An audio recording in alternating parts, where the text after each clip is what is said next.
Hi, welcome to Polyphonic Press. I'm Jeremy Boyd. I'm John Van Dyke. And today we're going to be talking about YouTube's new music streaming service. Here we go.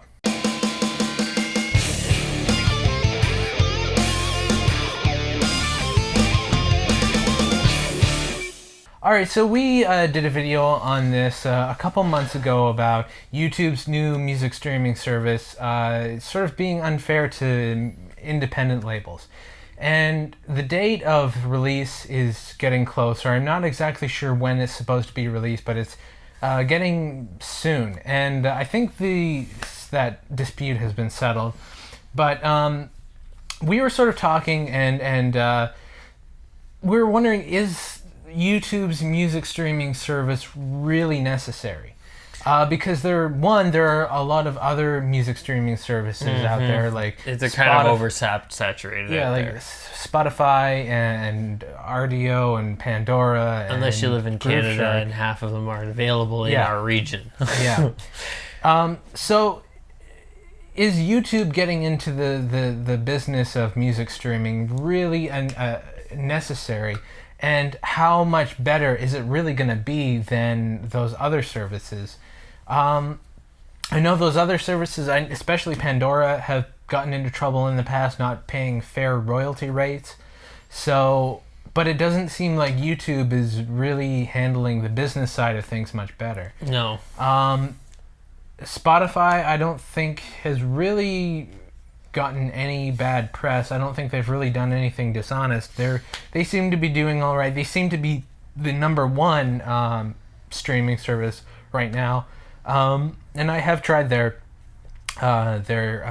service through a workaround, and it seems to be fine. I mean, I haven't had any problems with it.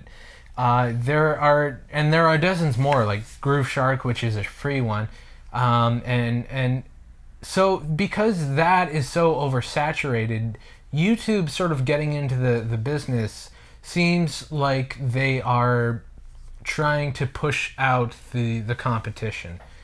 Like because Google is a big company, and they're really they have everything. They have email, they have YouTube, they have search engine, they have all these different things, and they're just sort of tacking on one thing to sort of monopolize on everything. They're Walmarting the industry. Yeah, and so I don't know.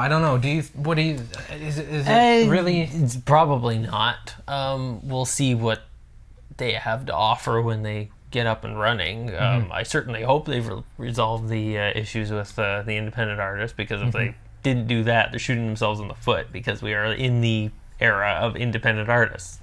So, but that's a sidestep. Yeah, you basically just have to wait and see if they've got anything special about them that the other ones don't have, or they're just, the big company, so they can do whatever, just throw one out there and be successful at it. Yeah, I mean, obviously we're a part of YouTube. This is where what we do, and we're definitely. I've never really had a problem with them as a company. Dealing with them as far as video is concerned. No, we're fine. They do some things that are I think they could improve on a lot of things, but for the most part, I haven't really had much of a problem with them. The idea that, and I mean, people seem to love Google a lot, sometimes a little too much, and they don't really see that at the end of the day, they're a corporation, and they're there to make money. That's their main goal. And there's nothing wrong with that, but it seems like there are services that are doing something better, but Google is bigger, so they're likely going to be more popular because they're a bigger company. They can afford more advertising, and they can. But ultimately, like we saw with Google Plus. Yeah. The public doesn't always latch on to what Google is doing. So although they are a big company, sometimes they don't always have the best ideas and the best things to offer. I mean, why would you sign up for Google Plus if you already have Facebook and Twitter? Yeah, it didn't really expand on that. In fact, it was a little more limited. Yeah.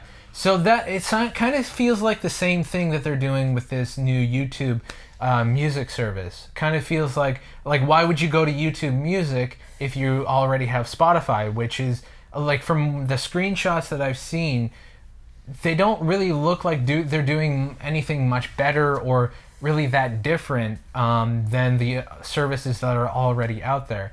The only thing I can maybe see them doing better is if they offer their service for free. And I actually haven't heard anything whether they're planning on charging people or if they are actually going to offer it for free. I honestly don't know what their plan in that department is.